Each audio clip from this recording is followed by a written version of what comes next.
সালে আমি আমার আম্মুর ভারতে চিকিৎসার জন্য এখানে পাসপোর্ট করতে আসছিলাম। আম্মু অসুস্থ মানুষ, আমিও তার অ্যাটেন্ডেন্ট হিসাবে আসছিলাম।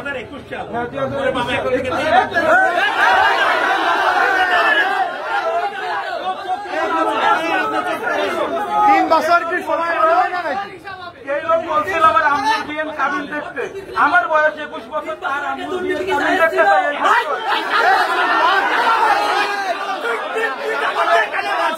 আমার বাসা এই জায়গায়, ঘুরাইছে।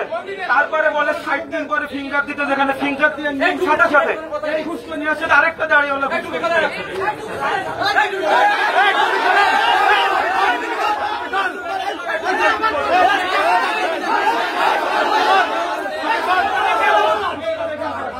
বিশৃঙ্খলা করবেন না।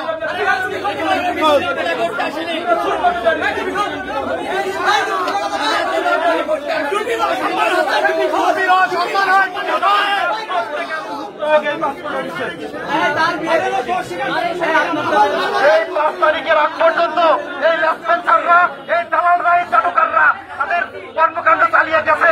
কিন্তু গতকাল আমাদের একজন সাধারণ শিক্ষার্থী এসেছিল, তারা সব কিছু ওকে, কিন্তু যখন তার পাসপোর্টটা দিবে তখন ভাই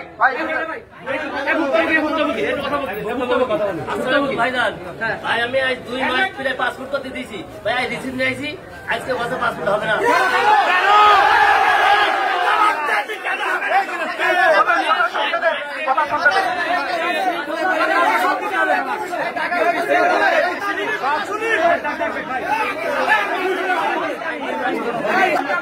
আমরা আমাদের ভুক্তভোগী বক্তব্যটা শুনতে চাই, মিডিয়াকে দেখাতে চাই। সবাই সমাপ্ত করবেন না, তা করার আমরা করছি, আপনারা অপেক্ষা করেন একটু। ভুক্তভোগীর বক্তব্য শুনি, মিডিয়া জানুক। এরা এখনো অস্বীকার করছে।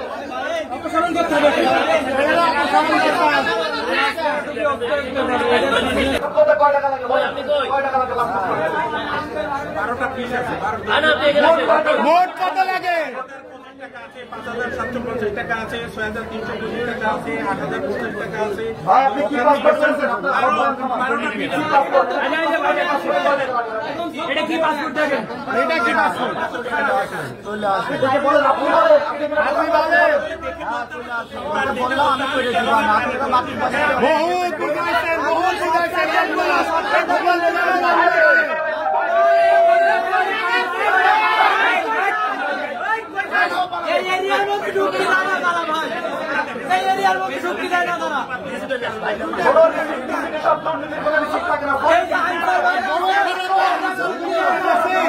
বড় খারাপ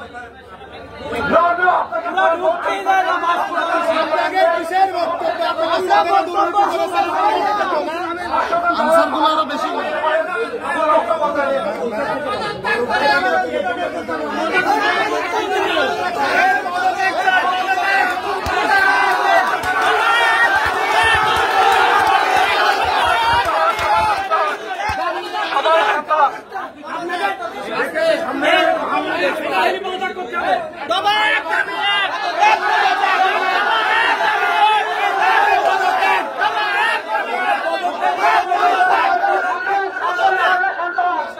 সরকারি অফিস 12টার সময় কেন টাকা লাগানো হলো?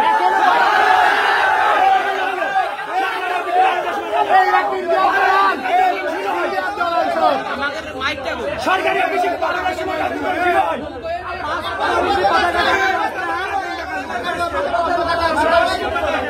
আপনার কাছে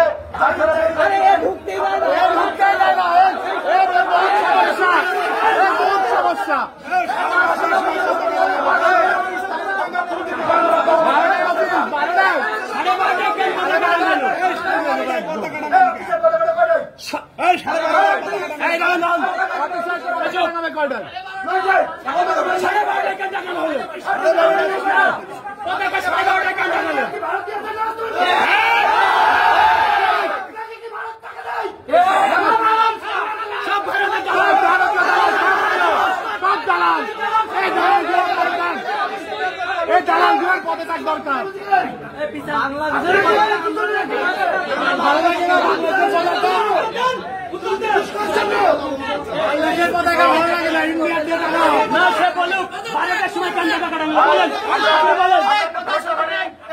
দরকার আপনার চাকরি থেকে এখনই অপসারণ করেন।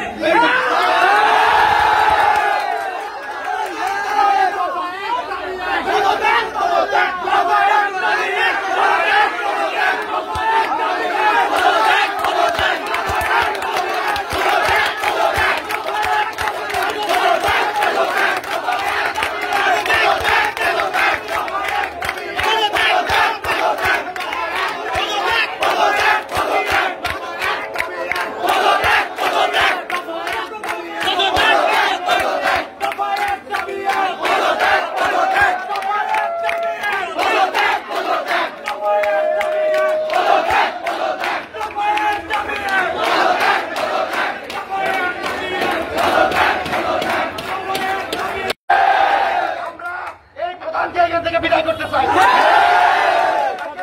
এই মুহূর্তে এখান থেকে সিগনেচার দিয়ে বের হয়ে যেতে হবে।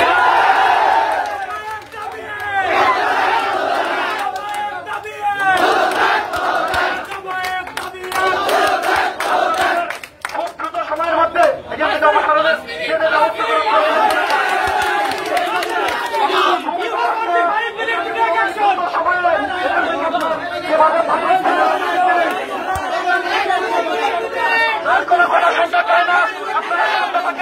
আপনারা শান্ত থাকেন, পদত্যাগ করি আমরা এখান থেকে যাবো। নিয়ে সাধারণ মানুষের মধ্যে ক্ষোভের সীমা নাই, আমরা তাদেরকে ক্ষমা করতে পারি না। সাধারণ মানুষের এই ক্ষোভকে আমরা আমাদের হাজার হাজার শহীদ ভাইরা যেই স্বচ্ছ বাংলাদেশ বিনির্মাণের চেষ্টা করেছিল, সেই বাংলাদেশের প্রতি কাছাকাছি যেমন সেই গ্রহণ করে না।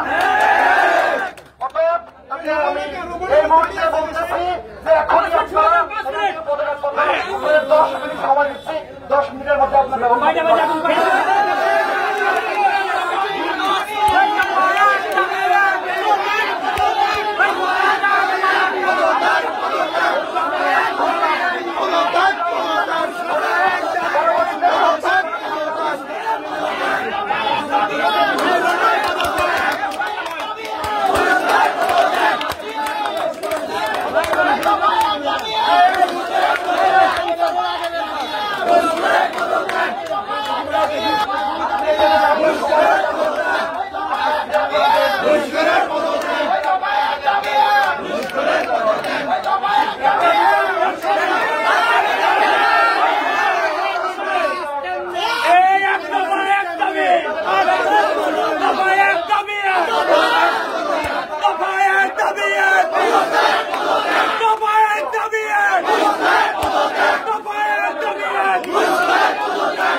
কালকে আমাদের একজন ভাইকে অপমানিত করেছে, অপহৃত করেছে এবং এক ধরনের হুমকি প্রদান করেছে যে শিক্ষার্থী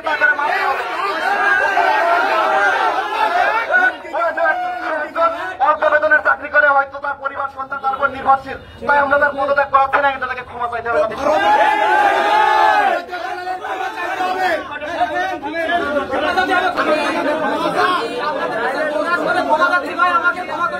পরবর্তীতে যেন আবার ভুল না হয়,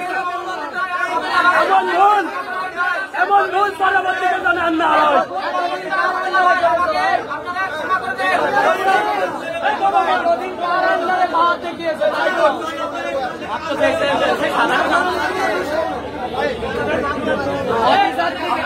আমরা 2 জন ভিতরে ঢুকছি, ভিতরে ঢুকে তাদের অফিসিয়ালিটি ফর্মালিটি মেনটেন করে তার পেপারগুলো আমরা সাইন করে নিচ্ছি। আপনারা বিশৃঙ্খলা করেন না, এই সময়টুকু অপেক্ষা করেন, 5-10 মিনিট অপেক্ষা করেন।